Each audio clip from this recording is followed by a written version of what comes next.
Hello everyone, আমি doll চলে এসেছি আর একটা নতুন ব্লগ নিয়ে।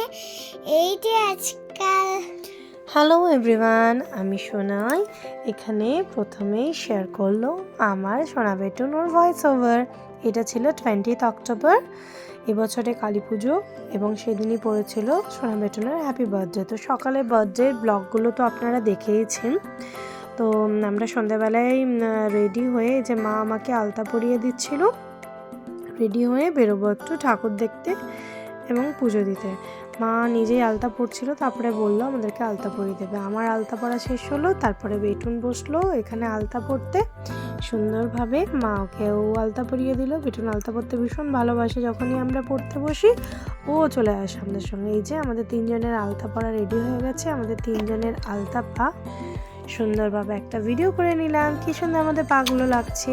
তারপরে পুজোর জায়গাটা, এই যে আমাদের ঠাকুর ঘরে ভালোভাবে ডেকোরেশন করে, এই যে বাইরের ডেকোরেশন, কিছু কিছু লাইট লাগিয়ে নেওয়া হয়েছিল, টুনি বাল্ব চারিদিকে, এই যে প্রদীপ দেওয়া হয়েছিল। আসলে বেটুন একটু ছটপটে, তাই একটু দেখে শুনে কম প্রদীপ এদিক সেদিক দিতে হয়েছে। এই যে আমি এবারে বেরোবো, মাও রেডি, মা আমার শাড়ি পরেছে। আমরা বেরিয়ে, আমি, আমার হাজব্যান্ড, সোনা বেটুন, আর আমাদের সঙ্গে গেল প্রিন্স। ও বলল মশাই মামনি তোমাদের সঙ্গে যাব। ও বলেনি, আমি বললাম তুই চল আমাদের সঙ্গে। তো আমরা সবাই ফার্স্টে গেলাম থানার কাছে ঠাকুর দেখতে। থানাতে তো বেশ সুন্দর অনেকটা করে ডেকোরেশন করেছে, সুন্দর সুন্দর ডেকোরেশন দেখতে দেখতে আমরা এগিয়ে গেলাম ওইদিকে মন্দিরের দিকে। তো মন্দিরের দর্শন করে নিলাম। এই যে খুব সুন্দর এখানটা সাজিয়েছে, দারুণ সুন্দর করে এখানে। প্রতি বছর ডে বাই ডে এখানে মানে ভালো অ্যারেঞ্জমেন্টের দিকে ইনক্রিজই হয়। এই যে সোনা বেটুনার প্রিন্স এখানে ঠাকুর দর্শন করছিল। তারপরে এখানে একটা ফটো তোলার জন্য একটা করেছিল জায়গা, ফটো সেশনের জন্য, সেখানেও আমরা ফটো তুলে নিলাম। আমি এখানে সেলফিতে ভিডিও নিয়ে নিচ্ছি। তারপরে আমি এদের তিনজনের সঙ্গে ফটো তুললাম। বেটুন তো বদমাইশি করে, এদিক ওদিক শুধু দৌড়ে পালানোর ওর খালি উপায়। তারপরে আমরা দুজনে ফটো তুললাম। এই যে সুন্দর সুন্দর ডেকোরেশন করেছিল সেই মুহূর্তে। ওখানে থানার পিছনে একটা পুকুর থাকে, সেখান থেকে বাড়ি নিয়ে যাওয়া হচ্ছিল অন্য একটা পুজোর জন্য। তো আমিও কিছু সেলফি নিয়ে নিলাম। তারপরে এই যে লাইটিংয়ের দিকে আমি ওদেরকে বলছিলাম, দেখো একটা পঞ্চমুখী সাপের উপরে শ্রীকৃষ্ণ নৃত্য করছে। ওরা দুজন লাফাঝাফা করে এটাই দেখছিল লাইটিংটা। তারপরে ওখানে আরও কিছু ফটো ভিডিও করতে করতে আমরা এদিকে এগিয়ে এলাম। চারিদিকে ডেকোরেশন ভীষণই সুন্দর করে, প্রচুর মানুষের খাওয়ার অ্যারেঞ্জমেন্ট এখানে করে থাকে। ওখান থেকে নেক্সট আমরা চলে গেলাম RNS ক্লাবের ওখানে। তো ওখানে পুজো চলছিল। ওখানে পুজো দেখার পরে আমরা চলে গেলাম দামোদরপুর কাঁঠালতলার ওখানে।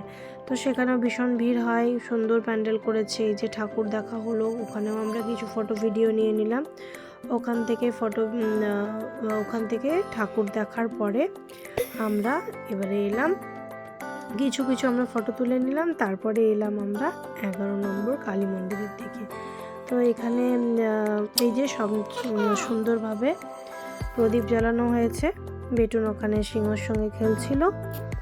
এই যে চারিদিকটা প্রচুর ভিড় ছিল। তো ওখানে আর ভিডিও করতে পারিনি, কোনো রকমের মায়ের মুখ দর্শন পেয়েছি, প্রণাম করে এসেছি। তারপরে এই যে থানা মোড়ের পরে আমাদের পাওয়ার হাউসে এখানে কালী মন্দিরে এলাম। তখন ওখানে পুজো প্রায় কমপ্লিট হয়ে গেছিলো, ওখানে তাড়াতাড়ি পুজো হয়। তারপরে সবাই মিলে একটু ফটো ভিডিও করে নিলাম।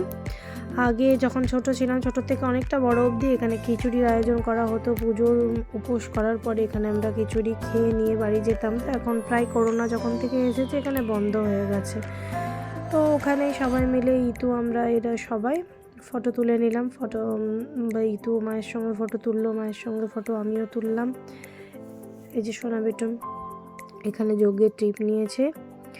তো সেদিন ওই জন্যে রাত্রেবেলায় বার্থডে সেলিব্রেশন কিছু রাখেনি, দুপুরে করেছি। বাড়ি ফিরে এখানে সবাই মিলে গেলাম মাঠে ফানুস ছাড়তে।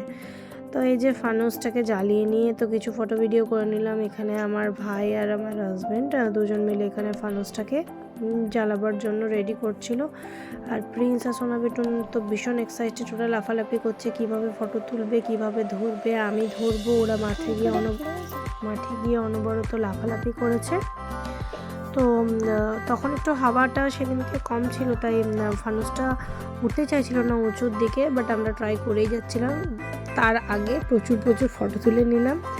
ফানুস এখানে ওড়ানোর চেষ্টা চলছে, কিন্তু যখন উড়ে গেল ফাইনালি তখন আর ভিডিও করতে পারিনি। তবে হ্যাঁ, নেক্সট দিন আরও একবার ফানুস চালানো হয়েছিল, সেদিনের ভিডিওটা মনে হয় আমার কাছে আছে, সেটা আমি পরবর্তী ভিডিওতে শেয়ার করব।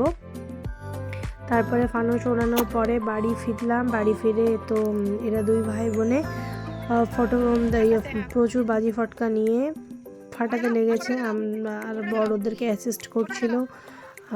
এ তারাবাতি, ও এটা, এদিকে আবার প্রিন্স বলে উঠছে আমি চকলেট বোম ফাটাবো, আমি একদম ভয় করি না। বেটুন গত বছর ভয় করছিল, এবছর ভয়টা একটু কেটেছে। মাও এলো, একটা দুটো তারাবাতি জ্বালালো। তারপরে প্রচুর তুবড়ি জ্বালানো হলো। এখানে তুবড়ি জ্বালানোর পরে কিছু মুই ফটকা, মানে কালী ফটকা যেটা বলা হয়, সেটা ফাটানো হলো। চকলেট বোম ফাটানো হলো প্রচুর। এই কিছু চুটপুট এইসব ফটকা ছিল যা বেটুন ছোটোখাটো নিয়ে এসেছিলো। এর আগে বেটুন ছোটো মুড়ি ফটকাও ফাটিয়েছিল, না আলু ফটকা কী বলে, তো সেটা ও ফাটাচ্ছিল, তো তখন ভিডিও করতে পারিনি। এই যে মা এখানে একটা তারাবাতি জ্বালাচ্ছে, একটু জ্বালাতে সময় নিচ্ছিল। তারাবাতিগুলো করলে অনেকক্ষণ একটু সময় লাগে জ্বালাতে। এখানে মাও করলো। এই যে এরা দুজন তো ভীষণ লাফাঝাফা করছে ওদের সোনাদি বোনকে ঘিরে। এই নিয়ে বেশ হাসি মজা করে আমাদের এক একটা দিন কাটে, এক একটা ওকেশন কাটে। তো আমরা দুজনে এখানে তারাবাতি নিয়ে দুজন তো ফটো তোলার সুযোগ পাই না বেটুনকে এদিক ওদিক দেখে রাখতে, তো আমরাও এই যে কিছু ফাটালাম। তারপরে আবারও বেটুনরা ফটকা ফাটালো। বেটুন আর ডুডু ভাইয়া একবার অল্টারনেটিভ এখানে, একবার ওখানে, এরকম করে বেশ দেওয়ালি 2-3 দিন কেন 3-4 দিন 5 দিন ধরে ওরা মনে হয় ফটকা ফাটিয়েছে। ইভেন এখনও ফটকা রাখা আছে। তারপরে এই যে কিছু এখানে আবার চরকি জ্বালানো হলো। তো কালী পুজো প্লাস বেটুনের সেদিনকে বার্থডে সেলিব্রেশন তো সুন্দরভাবেই কাটলো সব কিছুর মধ্যে দিয়ে। তো হিসেবে দেখা গেল বেটুনের বার্থডে উপলক্ষেও এখানে প্রচুর ফটকা ফাটানো হলো। তো এই নিয়ে সুন্দর কালী পুজো দিওয়ালির একটা ব্লগ এখানে শেয়ার করলাম। ব্লগটা কেমন লাগলো সবাই জানাবেন। এই যে বেটুন ওর বাবাই একটা তুবড়ি শেষমেশ লাগাতে গিয়েছিল রেড কালারের তারাবাতি নিয়ে। তো নেক্সট ব্লগের জন্য অপেক্ষা করুন। টাটা।